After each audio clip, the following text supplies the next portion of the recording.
làng rồi á cái này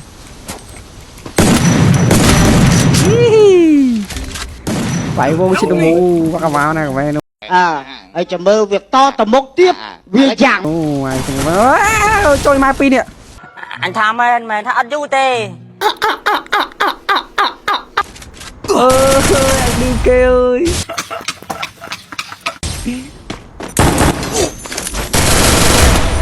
bay nữa bật đá chơi đưa cây nè rồi nó bay nóng mồi đây ha ui cái bay cái 30 nữa chi treng ngồi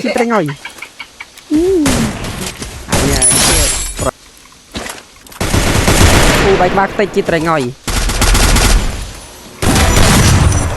chẳng bro itu kia 3 rồi nè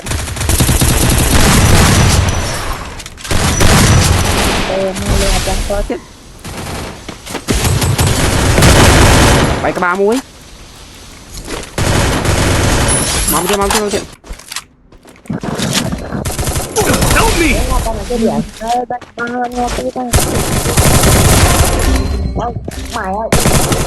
Double kill.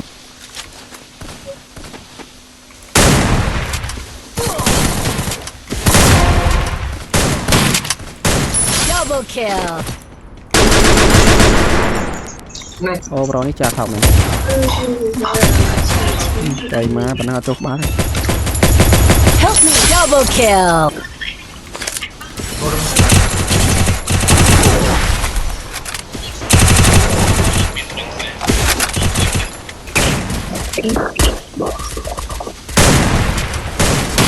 TP nè mà lớn không nọc môi bro nó một lớn không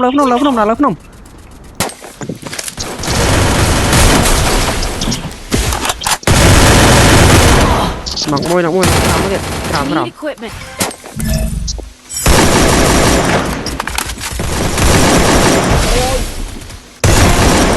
nọc môi